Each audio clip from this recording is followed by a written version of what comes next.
Bien. On y va? OK.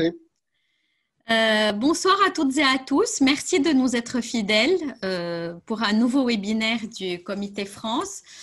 Après un été, je dois dire, un peu particulier, je crois que ce ne serait pas trop fort de l'appeler l'été meurtrier et ça n'était malheureusement pas du cinéma.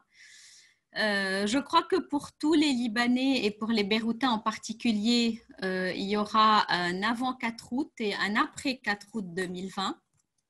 Nous allons aborder cette catastrophe sous l'angle des maisons beyroutines. Pour en parler avec nous ce soir, M. Fadlallah Daher, qui est architecte, membre de l'APSAD et membre du comité exécutif du Bloc national. Avant de lui donner la parole, je voudrais vous rappeler que les questions, vous pouvez me les poser à l'écrit, je les verrai à l'écran et je les répercuterai aussi fidèlement que possible. Fadlo, merci de nous accorder ce webinaire. On est très heureux de discuter avec toi ce soir des maisons beyroutines. Et tu expliqueras, je suppose tout à l'heure, pourquoi je suis en train de dire maison beyroutine et non pas maison libanaise. On va entrer dans le vif du sujet, peut-être en essayant de parler tout de suite de l'ampleur des quartiers qui ont été frappés, parce que on évoque très souvent les quartiers de Gemmaïs et de Marem Khayel, mais je crois que la catastrophe dépasse largement ces deux rues. Qu'en est-il des quartiers frappés et qui sont les personnes, la population de ces quartiers-là, qui est-elle? Bonsoir Louise, bonsoir à toutes et à tous. Merci de m'accueillir d'abord dans votre webinaire, ça me fait plaisir, ça me fait un petit voyage à partir de Beyrouth vers Paris. Oui, cette catastrophe du 4 août est venue s'ajouter à toutes les catastrophes que le Liban subit depuis déjà assez longtemps.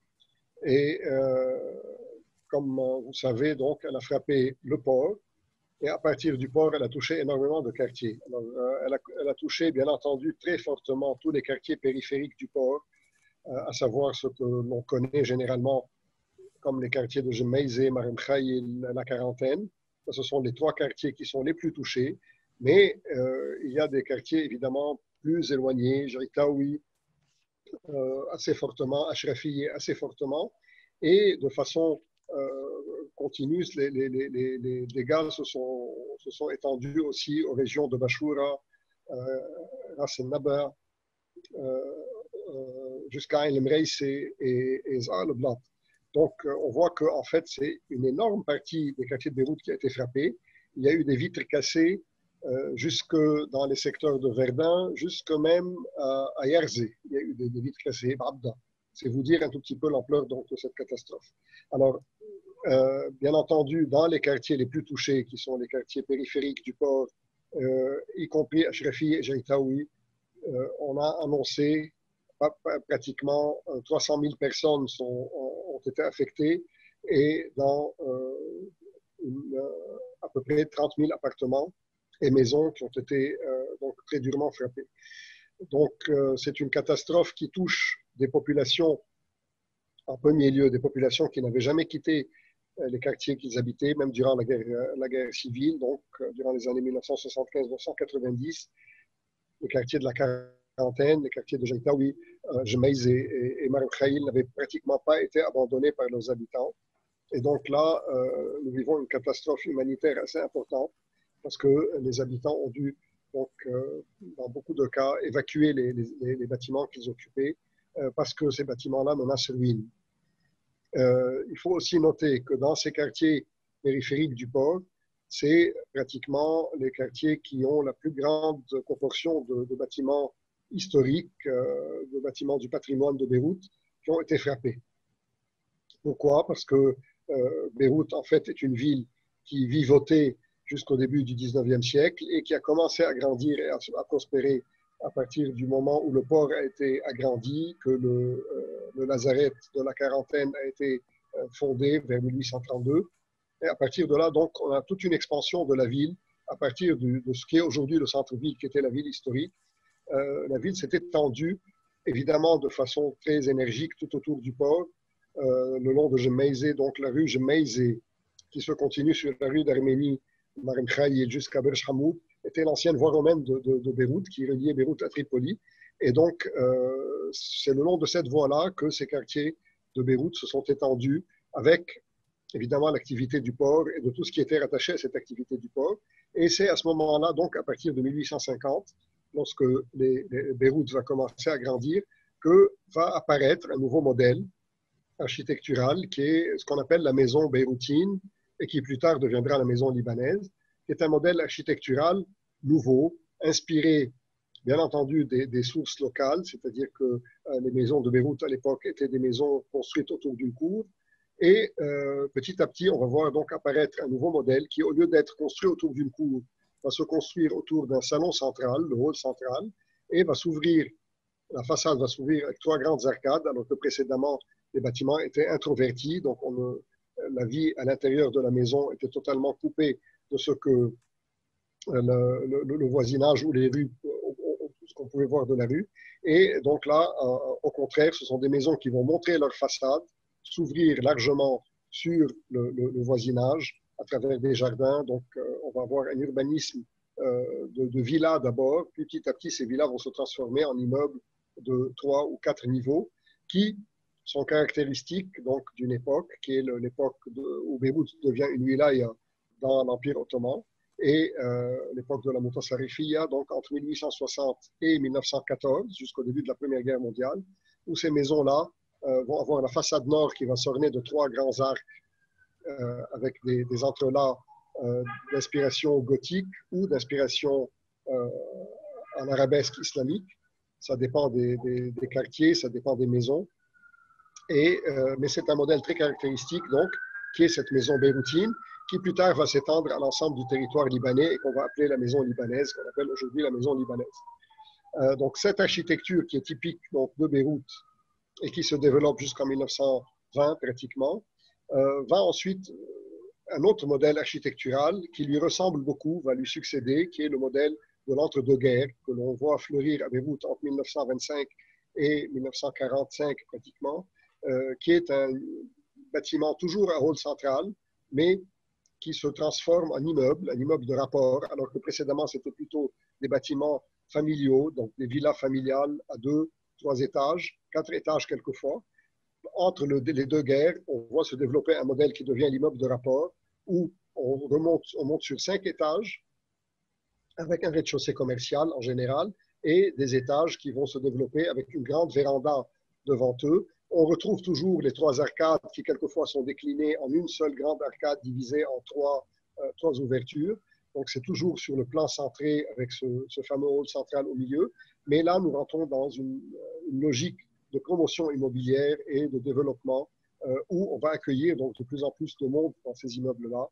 Très souvent, les immeubles ont 5 étages, comme je l'ai dit, un rez-de-chaussée commercial et 4 étages de part et d'autre séparés par une cage d'escalier centrale, donc 8 appartements dans ces petits immeubles de l'époque du mandat français, jusqu'en 1940-45 à peu près, avant que le Beyrouth ne connaisse un développement après la Deuxième Guerre mondiale, un développement où va s'introduire l'architecture moderne, qui va se caractériser dans des secteurs nouveaux comme Hamra, comme Raouché, comme Badaro aussi, et Ashrafieh aussi d'une certaine manière.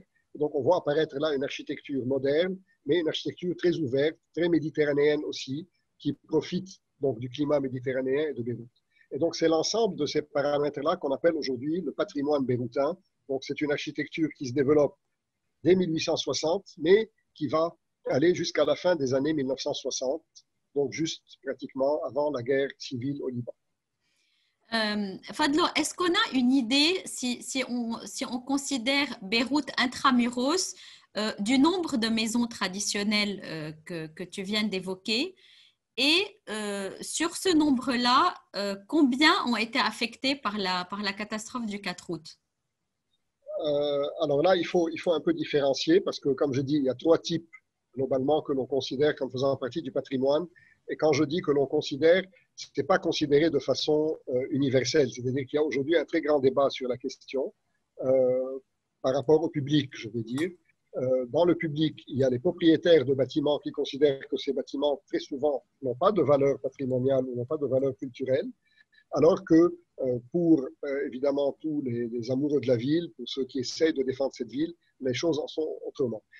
Dans les quartiers frappés, la première couronne, c'est-à-dire les quartiers de Jemaïs et Marem Khaïl et la Quarantaine, nous avons recensé dans ces quartiers-là 360 bâtiments de l'époque antérieure à 1930. Donc, dans les bâtiments les plus typiques, qui sont ces fameux bâtiments à 2 ou 3 étages, 3 arcades sur la façade nord et un toit de tuiles de Marseille pour couronner le bâtiment.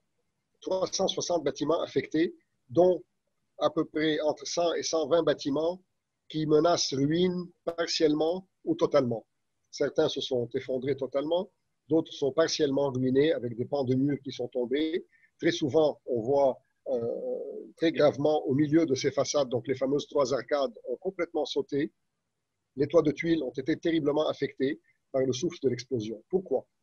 Parce que ces bâtiments-là sont construits en pierre. La pierre venait de Msaït Bey, c'est la pierre qu'on appelle Ramleh, donc qui est du grès. Ramleh, oui. Oui, le Hajar Ramleh, qui est du grès, c'est une pierre assez légère, mais tous ces bâtiments-là sont construits avec cette pierre et sont construits avec des murs porteurs. Tous les murs sont porteurs à l'intérieur de ces bâtiments-là. Et le dernier étage avait un plafond qui était fait en plâtre, rien qu'en plâtre, donc on appelle berdédé, ce sont des lattes de bois qui sont plâtrées. Donc c'est un plafond très léger, au-dessus duquel il y avait la fameuse charpente avec les toits de tuiles de Marseille, donc la pyramide en tuiles rouges. Et comme cette couverture-là est une couverture extrêmement légère, face au souffle de l'explosion qui a frappé, c'était une forme de tsunami en fait. C'est pas comme un tremblement de terre. Un tremblement de terre secoue les fondations, mais ces bâtiments-là sont conçus pour résister au tremblement de terre, qui était quelque chose que Beyrouth connaissait et donc que les bâtisseurs beyrouthins connaissaient. Par contre, évidemment, personne dans les années 1860-1930 n'avait prévu un jour une explosion de cette intensité, un souffle, une tempête de cette intensité, qui a pratiquement secoué les bâtiments. Donc on a eu en face de nous un tremblement de terre extrêmement violent. En fait, il les a soufflés de l'intérieur, si je comprends bien. Exactement, auquel s'est associé un souffle très puissant qui est rentré à l'intérieur de ces bâtiments et qui a carrément défoncé le toit, fait tomber le plafond en plâtre. Donc on a eu un choc à l'intérieur même. Évidemment, tous ces bâtiments-là ont perdu leurs fenêtres, ont perdu leurs portes, ont perdu toutes les cloisons qui étaient des cloisons qui n'étaient pas portantes, en plus de perdre les plafonds en plâtre et les toitures en tuiles. Donc, nous avons, comme je l'ai dit, dans la première couronne, à peu près 365 bâtiments qui ont été recensés affectés. Et dans la deuxième couronne, donc pour répondre à ta question, Louise, nous allons, les bâtiments affectés sont de l'ordre de 650 à peu près. Les bâtiments donc de l'époque 1860-1930 sont de l'ordre de 650 qui ont été affectés par cette explosion. Il y en a d'autres qui sont plus lointains, qui n'ont pas été affectés, ou très légèrement, quelques vitres cassées, ce qui n'est pas, c'est relativement acceptable. Par contre, pour les bâtiments donc, de l'époque entre deux guerres et l'époque moderne, les dégâts sont moindres. Pourquoi sont-ils moindres? Parce que ces bâtiments-là ont des planchers en béton armé, même si très souvent c'est construit avec des murs qui sont toujours en pierre, la fameuse pierre Ramleh, mais il y a des planchers en béton armé qui sont beaucoup plus rigides.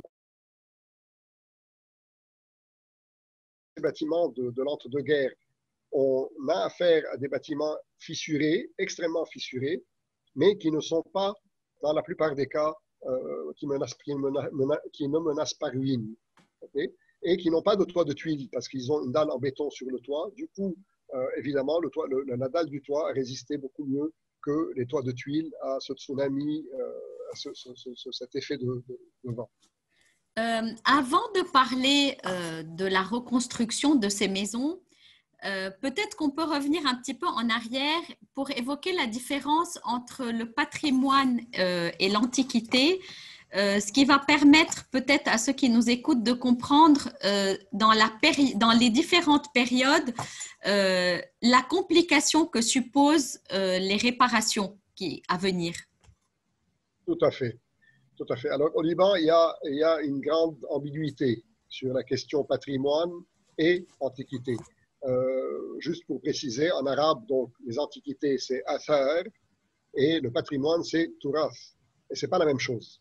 Par contre, au Liban, le cadre juridique établi ne reconnaît que les athars. Il n'y a nulle part dans le cadre juridique une mention du patrimoine lui-même.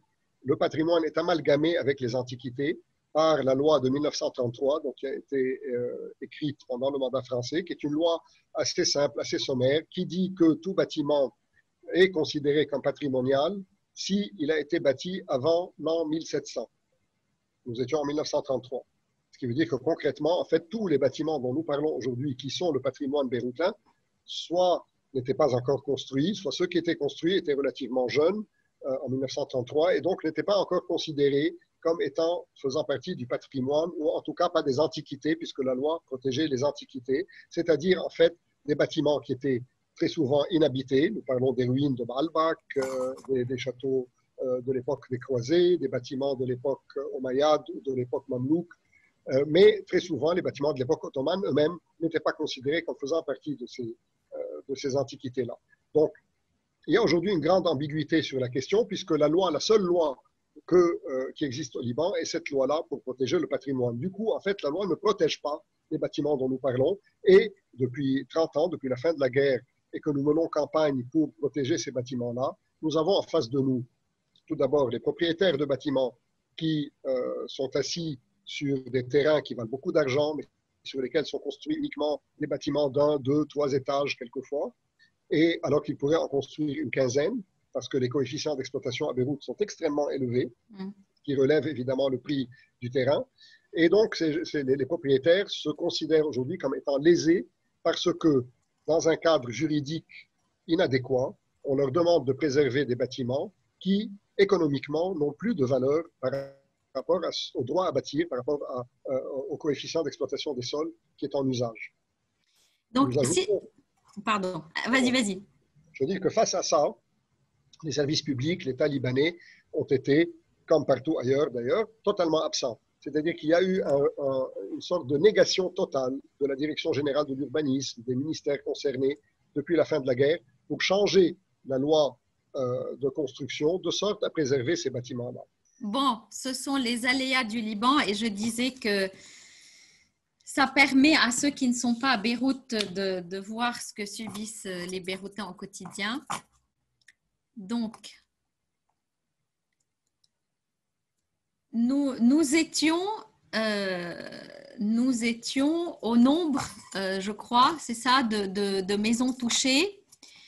Et je sais, on avait évoqué la différence entre patrimoine et antiquité. Donc, si je comprends bien, l'ensemble de ces maisons, pour la plupart en tout cas qui sont d'après 1930, ne sont pas ce qu'on appelle des maisons classées.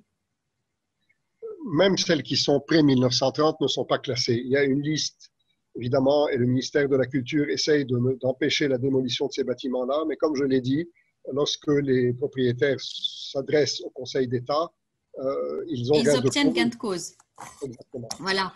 Alors, le ministère de la Culture a établi un projet de loi qui a été déposé au Parlement en 2016. Nous avions travaillé à ce projet-là avec le ministre Roni Areji.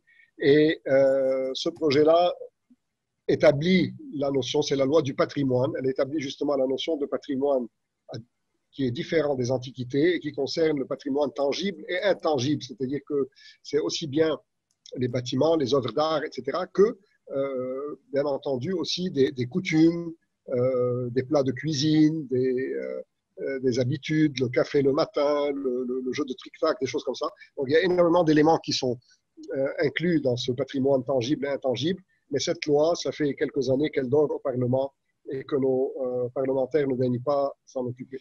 Dans la pratique, pour comprendre ce mécanisme, parce que je crois qu'il est intéressant, quand tu dis que le ministère de la Culture interdit la destruction de ces bâtiments, mais que les propriétaires peuvent s'adresser au Conseil d'État, évoquer cette loi qui date de 1930 et obtenir la destruction. En vertu de quoi le ministère de la Culture peut ou envisage d'interdire cette destruction ? Puisqu'il n'y a pas d'autres lois. C'est-à-dire que le ministère a établi une sorte de moratoire sur la démolition qui est basée sur une décision du ministre. Et c'est pour ça qu'elle est contestable justement devant le Conseil d'État. C'est ça, c'est ça. Il y a eu beaucoup d'ONG, de volontaires. J'étais à Beyrouth à ce moment-là, je les ai vus, c'était d'ailleurs très touchant de voir la quantité de personnes dans les rues détruites en train d'essayer d'aider au déblayage. Est-ce qu'il y a eu des mesures de protection pour ces maisons endommagées pour éviter l'effondrement? Ok. Donc, comme on a dit, tout d'abord, la catastrophe a frappé des quartiers qui sont généralement des quartiers, ça a frappé en fait de façon indistincte des quartiers où la population est socialement fragile et d'autres quartiers où la population était en meilleure situation. Ce qui est intéressant de noter, c'est que aussi bien le patrimoine, donc les anciens bâtiments ont été frappés très violemment, mais aussi toutes les grandes tours, tous les grands immeubles qui montaient ces dernières années à Beyrouth. Et donc, en fait, ça a frappé de façon indistincte toutes les couches de la société. Alors, dès le lendemain de la catastrophe, évidemment, on a vu énormément de volontaires qui sont descendus dans ces quartiers touchés pour aider les gens à nettoyer. Le problème fondamental ici, c'est que tous ces volontaires, tous ces ONG, des ONG qui quelquefois sont nés le jour même, se sont fondés le jour même, travaillent dans la mesure de leurs moyens. C'est-à-dire qu'en fait, une catastrophe comme celle-ci devrait être gérée par un organisme de l'État, une cellule de crise, une cellule de catastrophe, de gestion des catastrophes. Et cette explosion a achevé de faire disparaître les derniers éléments de l'État que l'on pouvait voir encore sur le terrain. Il n'y a personne. La municipalité est absente, la fameuse cellule de crise, d'urgence, etc., est absolument incompétente.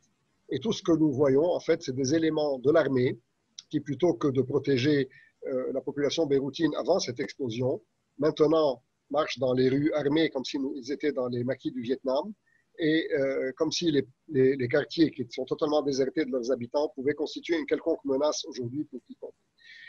Donc, on a aujourd'hui une disparition totale de l'État, qui de toute façon, on savait que l'État était failli, mais on n'imaginait pas qu'il l'était à ce point. Par contre, il y a une pléthore d'organisations. Vous devez savoir qu'il y a 365 ONG qui travaillent sur le terrain aujourd'hui à Beyrouth. 365 ONG qui se sont enregistrées auprès donc, de l'état-major de l'armée. Il y en a qui travaillent comme volontaires et individus sans même se faire enregistrer et il n'y a pratiquement personne pour les empêcher de travailler sur le terrain. Ce qui veut dire qu'on est en fait dans une énorme foire amplifiée encore plus par l'absence totale de moyens matériels. Donc les propriétaires, les locataires n'ont pas les moyens de réparer eux-mêmes, sauf de très rares exceptions. Et jusqu'à présent, vous regardez ces quartiers, donc Louise, vous y étiez début août. Aujourd'hui, je peux vous dire que la situation n'a pas changé. Certes, les routes sont déblayées, pas toutes, mais en grande partie. Par contre, les bâtiments sont encore inoccupés, que ce soit des bâtiments de bureaux, que ce soit des bâtiments résidentiels. Dans la plupart des cas, ils sont inoccupés. Les gens n'ont même pas remis en état les intérieurs. Pourquoi? Parce qu'il y a un problème de moyens énorme. Il y a évidemment un problème de confiance aussi pour celui qui potentiellement aurait les moyens. Il se demande, faut-il vraiment le faire? Et face à cette absence totale donc, de réaction, de réactivité, nous avons quelques ONG. Je vais en citer quelques-unes au hasard. Nous avons Offre-Joie, bien entendu, qui fait un travail formidable à Marem Khaïl et à la Quarantaine, sur 2 tronçons de rue qui sont en train d'être totalement rénovés par les volontaires d'Offre-Joie. Nous avons Arc-en-Ciel qui est sur le terrain. Nous avons une ONG qui s'appelle Bebouchebek, qui s'occupe spécifiquement d'installer des vitres, des fenêtres et des portes pour clore les maisons, de sorte à ce que les habitants puissent rester chez eux. Beth el-Baraka fait un travail extraordinaire aussi à ce niveau. Mais donc, voilà, nous avons quelques ONG qui sont extrêmement actives. Mais il y a, à côté de ça, je le redis, une absence totale de coordination parce que, en fait, l'État est absent.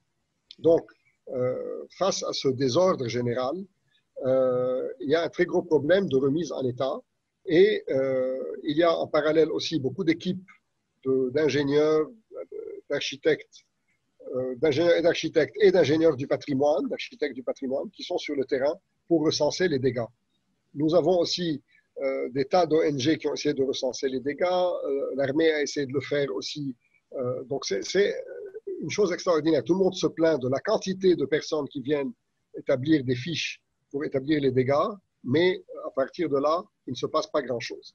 Et je le dis parce que je reçois quotidiennement des appels de personnes qui me disent « Mais voilà, on vous a entendu, on vous a vu à la télé, quand est-ce que vous commencez à nous aider ?»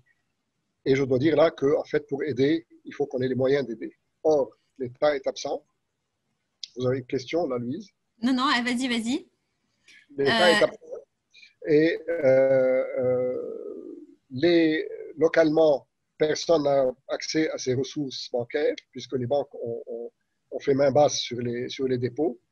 La Banque du Liban, évidemment, sort des arrêtés de plus en plus abscons dans cette affaire. Et les organisations internationales qui avaient promis d'aider, en fait, très clairement, ne veulent pas aider l'État libanais tant que cet État libanais n'a pas montré le moindre souci ou la moindre intention de réforme. Donc, c'est dire combien, depuis la démission du gouvernement de Hassan Diab, nous sommes dans l'attente de la formation du nouveau gouvernement qui était promise pour être rapide, qui ne se forme toujours pas. C'est dire combien, ici, le système politique est totalement bloqué.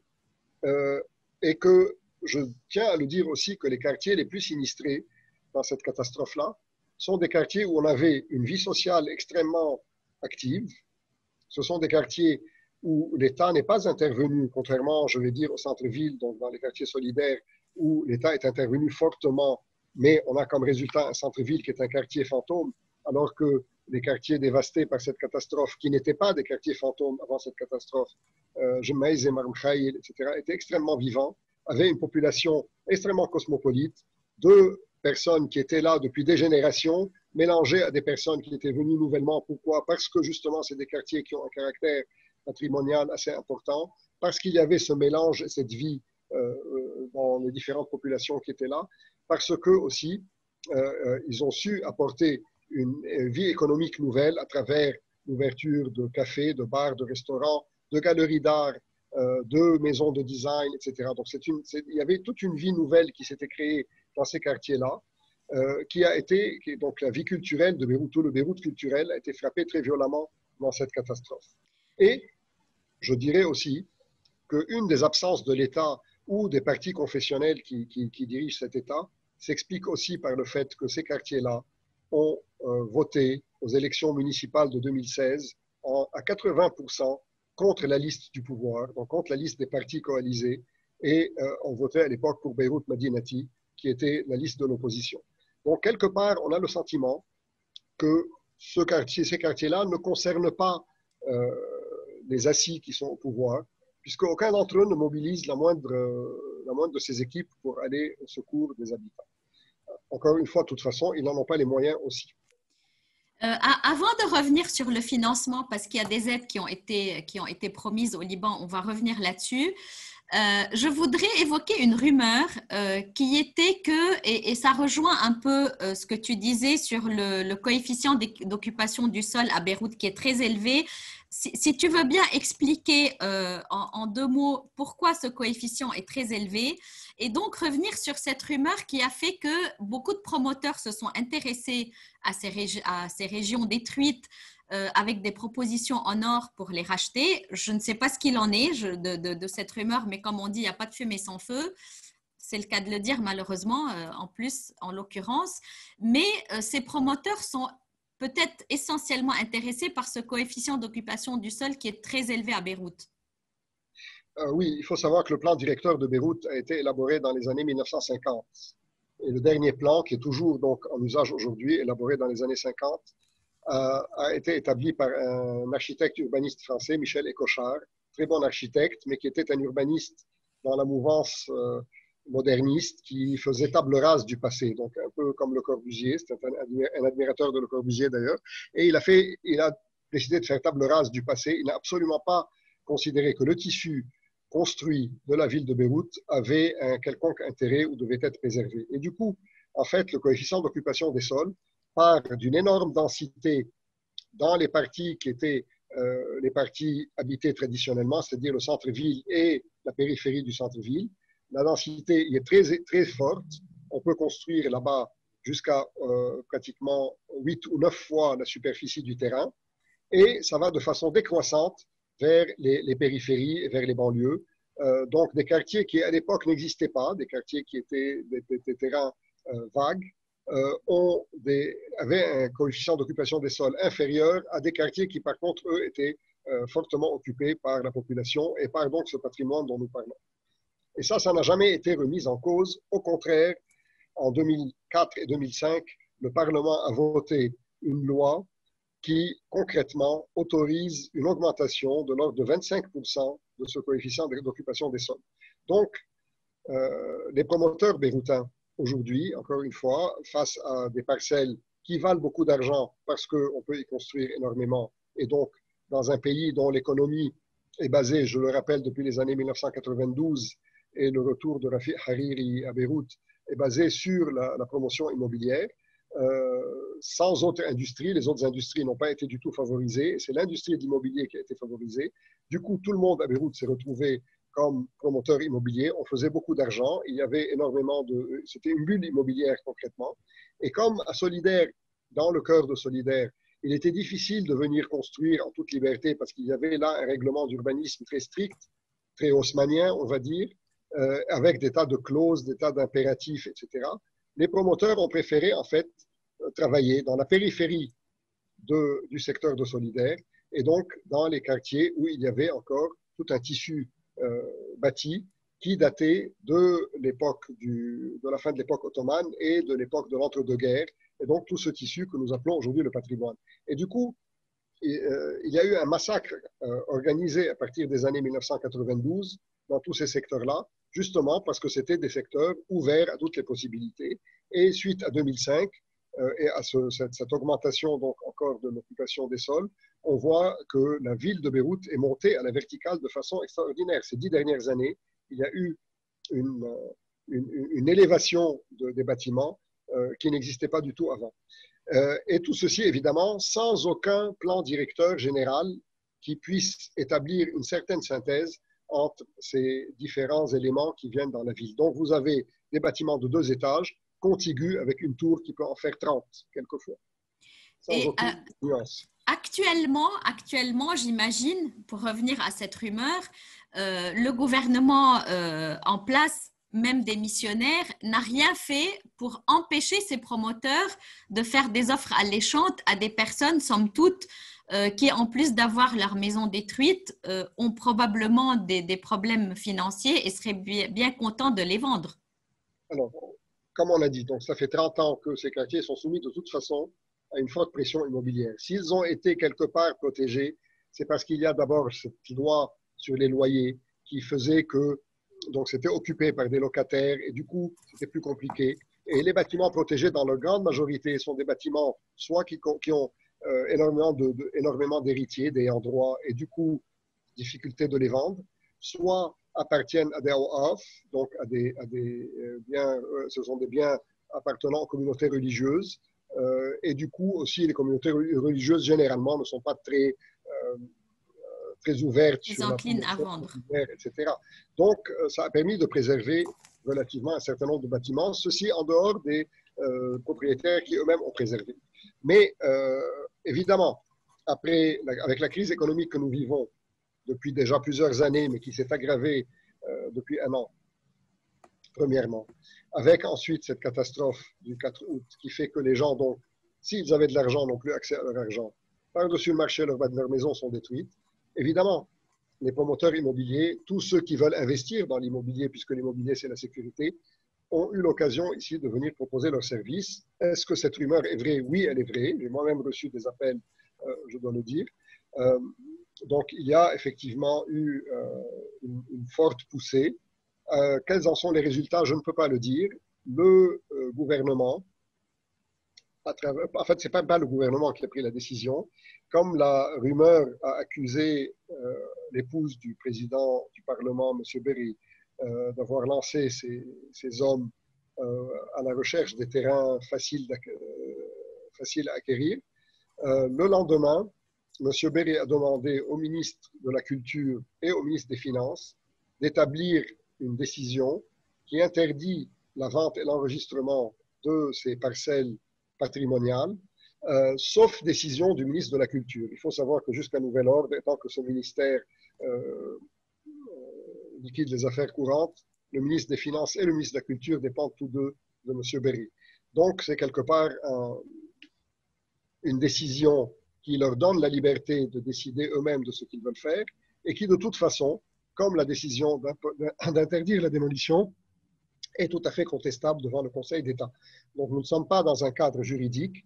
Malheureusement, cette classe au pouvoir, incapable de faire passer des lois qui soient des lois équitables pour tout le monde, prennent des décisions qui n'ont absolument aucun sens. Nous sommes dans un système, jusqu'à nouvel ordre, nous vivons dans un système libéral, et même si nous voulons protéger le patrimoine, nous ne voyons absolument pas pourquoi ceci se ferait au détriment du droit de vendre ou d'acquérir qui est ouvert à tous. Revenons aux aides qui ont été promises au Liban. L'UNESCO a dépêché Madame Azoulay à Beyrouth, que vous avez rencontrée, qui a promis des aides. Je sais que M. Macron, lorsqu'il est passé à Beyrouth, a des conseillers qui ont établi une liste des dégâts. Il y avait je crois qu'il y a un secrétaire d'État aux affaires étrangères qui était aussi passé dans tous ces quartiers. Est-ce qu'on peut espérer des aides pour le Liban, pour ces maisons-là? Dans quel délai et selon quels critères? Si oui, bien sûr. Alors, il faut savoir, tout d'abord, parlons chiffres. Il faut savoir que la Banque mondiale a estimé les dégâts à 5 milliards de dollars. Donc, 5 milliards de dollars. Et si l'on veut aujourd'hui penser de façon plus large à compenser tout le système, tout le secteur économique qui a été frappé par cette crise, on monte là à plus de 8 milliards de dollars. Donc ça, c'est d'abord l'enveloppe financière qui devrait permettre, si jamais elle était débloquée, de faire revivre Beyrouth. Mais évidemment, ça prendra quelques années. Deuxièmement, en ce qui concerne les bâtiments du patrimoine, pour la période qui va de 1860 à 1930, sur les 650 bâtiments que nous avons recensés qui sont affectés, l'enveloppe qui est nécessaire pour remettre ces bâtiments en état est de l'ordre de 300 millions de dollars. Donc, c'est beaucoup d'argent. Bien entendu, donc, M. Macron est venu à Beyrouth, a promis à rassembler une réunion de donateurs qui a décidé d'un don de 250 millions de dollars. Je vous rappelle qu'on était de 5 à 8 milliards de dollars. Donc, un fonds d'aide de 250 millions de dollars qui, pourtant, ne sera débloqué qu'au cas où le gouvernement entreprend des réformes. Donc là, nous rentrons dans une situation où nous sommes face à une classe politique qui ne veut absolument pas entreprendre de réformes, en tout cas pas jusqu'à nouvel ordre, et une condition, c'est que localement, l'argent n'est pas disponible. Si cet argent devait venir de l'extérieur, il est conditionné par la mise en œuvre de réformes d'urgence. Alors, bien entendu, les donateurs potentiels ont tous fait savoir qu'aucune aide n'irait directement à l'État libanais. En conséquence, il faut qu'il y ait des entités, des ONG reconnues d'utilité publique, qui ont pignon sur rue, qui ont un passé, une histoire sans poussière et sans cadavre dans le placard, qui puissent être crédibles pour justement pouvoir recevoir des aides. Mais quelles seraient les ONG qui pourraient recevoir des aides assez importantes pour reconstruire le pays? Ça, c'est la question. Et c'est une question qui, la réponse, c'est qu'il n'y en a pas. Aucune ONG aujourd'hui n'est en mesure de recevoir des centaines de millions de dollars parce qu'elle n'a pas l'infrastructure pour gérer de tels montants. Cela étant, Mme Azoulay était à Beyrouth, elle est au courant donc du montant de 300 millions de dollars pour le patrimoine bâti. Et elle a promis qu'elle allait activer une réunion de pays donateurs, une conférence pour le Liban, etc., pour aider. Mais là aussi se pose toujours la question et le grand problème de où vont aller ces fonds, comment vont-ils être distribués. En parallèle, il y a évidemment énormément de donateurs libanais vivant à l'extérieur qui sont en train d'aider. Les aides sont surtout aujourd'hui des aides matériels, de nourriture, de médicaments, des aides qui viennent pour les hôpitaux, pour les premières urgences, c'est-à-dire nous savons qu'il y a plusieurs hôpitaux, notamment 4 hôpitaux qui ont été très gravement affectés par cette explosion, l'hôpital gouvernemental de la Quarantaine, l'hôpital Saint-Georges des Grecs orthodoxes, l'hôpital Jeitaoui et l'hôpital des Sœurs du Rosaire à Jemaisé. Ces 4 hôpitaux, en dehors des autres qui ont été moins affectés, ces 4 hôpitaux ont été terriblement affectés par les explosions. Alors, il y a énormément de Libanais qui se sont mobilisés pour rééquiper ces hôpitaux, des Libanais qui se sont mobilisés pour rééquiper aussi les écoles. Nous avons énormément d'écoles qui ont été frappées dans les secteurs. On considère qu'il y a 30 000 écoliers qui ne pourront pas retourner à l'école dans les écoles des secteurs frappés par cette explosion. Donc, c'est énorme si vous faites les calculs. Et bien entendu, évidemment, dans ces secours de première urgence pour aider les gens à survivre à cette première catastrophe et donner les besoins les plus essentiels, bien entendu, la priorité n'est pas au patrimoine. Le patrimoine a été tellement frappé. Les bâtiments dont je vous parle, je vous dis, il y a 120 bâtiments qui menacent ruine ou partiellement ou totalement. Ces bâtiments-là, ce n'est pas en 2-3 mois qu'on va pouvoir les remettre en état. C'est un chantier qui va demander plusieurs années, qui va demander de 1, 2, voire 3 à 4 ans, quelquefois, pour remettre ces bâtiments en état tels qu'ils étaient avant l'explosion. Par contre, un énorme travail est en train d'être fait, comme je l'ai dit, par des ONG sur des bâtiments plus récents, donc les bâtiments qui datent des années 50 et au-delà, pour remettre en état des appartements vitrés, etc., permettre le plus vite possible, et c'est ça la priorité, le plus vite possible que le secteur, le tissu social ne soit pas perturbé, qu'il n'y ait pas d'exode de ces régions-là, que les gens puissent effectivement passer l'hiver chez eux et que les quartiers puissent vivre. Donc, il faut faire travailler, de nouveau remettre en état le petit boutiquier qui est au bas des immeubles, en même temps que les habitants de l'immeuble, de sorte à ce que toute la vie puisse reprendre petit à petit. Voilà, parce que je rebondis là-dessus, parce qu'au-delà du patrimoine où tu disais que ce n'est pas la priorité, en général, c'est la plus grande priorité, mais bien sûr, au Liban, on fait tout à l'envers. Mais au-delà du patrimoine, il y a les habitants de ces immeubles qui sont les 300 000 familles qui sont sans domicile actuellement. Donc, au-delà du patrimoine, il y a le problème de reloger ces familles. Peut-être même certaines continuent à vivre dans des immeubles éventrés. Et qu'en est-il des aides? J'ai entendu par exemple que Saint-Gobain avait offert une quantité importante de vitres au Liban. Je crois qu'il y a des dons en nature qui arrivent au Liban, justement pour éviter le problème de qui va gérer l'argent et comment va être distribué l'argent. Effectivement, effectivement. Bon, donc, tu disais le patrimoine doit être prioritaire. Le patrimoine, en fait, c'est l'esprit de la ville, c'est le caractère de la ville et c'est son identité. Et effectivement, si les bâtiments patrimoniaux de Beyrouth disparaissent, qu'est-ce qui restera à Beyrouth de son caractère?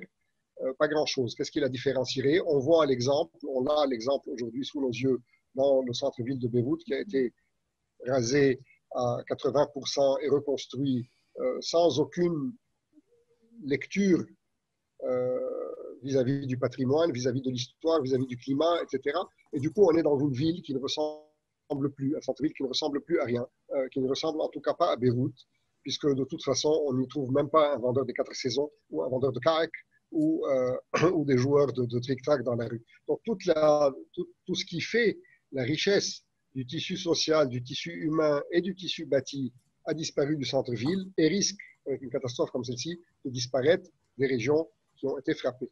Et bien entendu, depuis les premiers jours qui ont suivi la catastrophe, on a dit très fortement et à voix très haute qu'il n'était pas question d'un second solidaire parce que, justement, on a entendu dire que certains groupes politiques qui se considéraient comme étant représentatifs dans la région imaginaient déjà la reconstruction, reloger les gens, détruire, reconstruire, etc., et reloger les gens. Mais ça, justement, l'expérience que nous avons vécue à Solidaire montre que ce n'est pas du tout comme ça qu'il faut agir.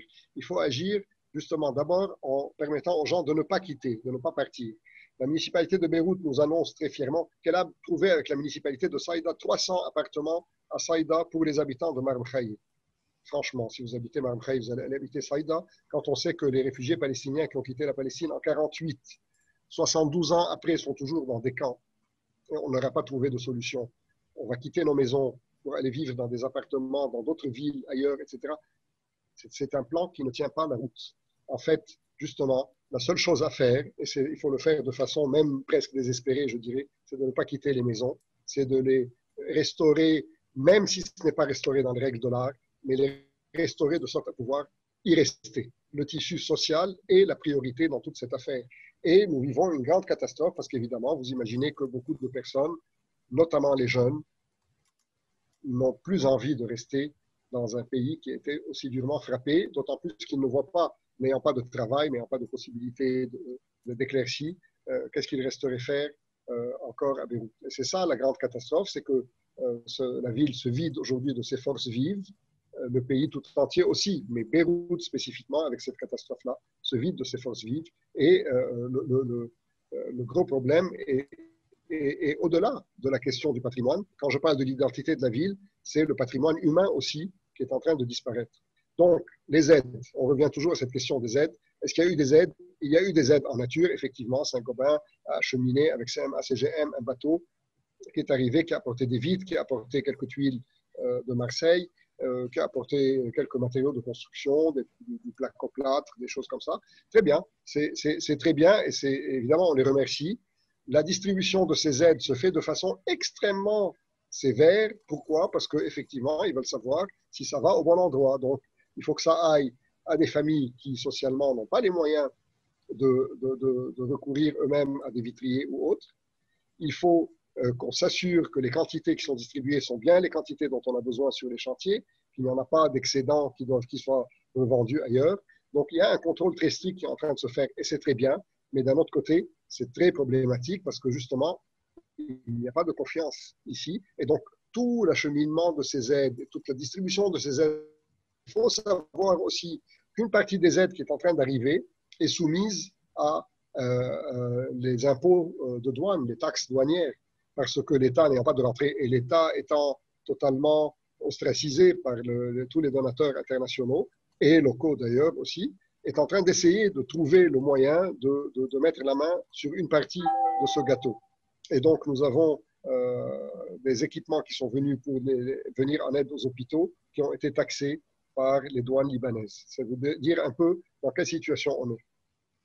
Je voudrais enfoncer un peu ce clou-là, c'est-à-dire que non seulement l'État ne fait rien pour reloger, pour reconstruire les maisons endommagées, mais qu'en plus, il taxe les aides et c'est le genre de taxes, si je comprends bien, sont assez élevées.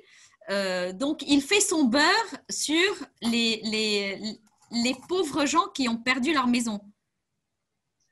Il fait son beurre, de toute façon, ça, il l'a fait, il l'a toujours fait. Ces gens-là ne connaissent pas d'autres moyens. Il faut se rappeler simplement que les gens qui sont au pouvoir aujourd'hui sont, dans 90% des cas, sont les chefs de guerre. Okay? Donc ces gens-là n'ont jamais eu de scrupules à tuer, voler, etc. N'oubliez pas qu'ils avaient leur propre port, leur propre douane, etc. Donc ça continue, rien n'a changé à ce niveau-là. Et bon, oui, on peut enfoncer le clou. Il n'y a plus rien à dire. Je pense qu'on n'a pas besoin encore de taper sur cette classe politique. Elle a creusé sa tombe toute seule. Malheureusement, elle est toujours là, mais concrètement, on n'a même pas besoin de leur taper dessus. Ils sont eux-mêmes insignifiants et inconsistants. Donc, regardons ailleurs. Réellement, nous sommes aujourd'hui dans l'action sur le terrain. Il y a énormément de personnes qui sont dans l'action sur le terrain. Tout ce qui concerne le patrimoine, il y a une énorme équipe, 40 architectes du patrimoine qui se sont mis à la disposition de la Direction générale des antiquités pour pouvoir travailler sur les bâtiments du patrimoine. Il y a tous les ingénieurs architectes de l'ordre des ingénieurs architectes qui se sont mis à la disposition de l'ordre pour aussi travailler au recensement, etc. Donc, nous avons aujourd'hui, au niveau des compétences sur le terrain, un énorme paquet de volontaires qui sont là et qui donnent un travail énorme. Ça fait bientôt 2 mois que en volontaire, sans rémunération et d'arrache-pied pour essayer de sauver ce qui peut l'être. Mais à ce stade, nous en sommes encore au stade des inspections et des bilans. En parallèle, des entreprises ont offert leurs services, et on les remercie ici, pour consolider, pour maintenir des bâtiments qui menaçaient de s'effondrer. Donc, il y a une vingtaine de bâtiments qui ont été consolidés, étayés par des entreprises qui ont offert leurs services. Évidemment, Au bout du compte, elle fatigue un tout petit peu, donc il est difficile d'aller au-delà. Nous avons encore une soixantaine de bâtiments à étayer et les entreprises n'ont plus les moyens de continuer dans ce sens-là. Heureusement, il y a des aides qui sont venues de la part de fonds d'urgence, notamment un fonds d'urgence qui s'appelle ALIF, A-L-I-P-H, dont le directeur était à Beyrouth la semaine dernière et qui a débloqué une aide de 5 millions de dollars, dont 1 million de dollars a déjà été distribué. Une partie au musée Sursaut, une partie au musée national, une partie pour protéger et couvrir une dizaine de bâtiments patrimoniaux. Nous avons nous-mêmes déposé aussi une demande d'aide à Alif pour couvrir un autre paquet de bâtiments patrimoniaux. Donc voilà, les choses sont en marche, mais nous parlons encore de montants qui sont relativement des montants assez limités. Pour finir, parce que je crois que le Wi-Fi est en train de faiblir avant qu'il ne disparaisse, peut-être qu'on peut dire un mot sur les relations entre les propriétaires et les locataires. Plus précisément, qui doit réparer quoi? Alors, la loi sur les loyers au Liban, comme tout le reste, donc c'est un sujet extrêmement épineux et extrêmement compliqué. La loi sur les loyers, l'ancienne loi sur les loyers, qui n'a plus été remise à jour dans les faits concrètement et qui date d'avant la guerre, a maintenu des loyers qui étaient des loyers relativement excessivement bas pour les anciens locataires. Quand on parle d'anciens locataires, c'est-à-dire tous les locataires qui occupent les bâtiments avant 1992. À partir de 1992, il y a eu une nouvelle loi sur les loyers, mais qui ne s'appliquait pas aux anciens baux.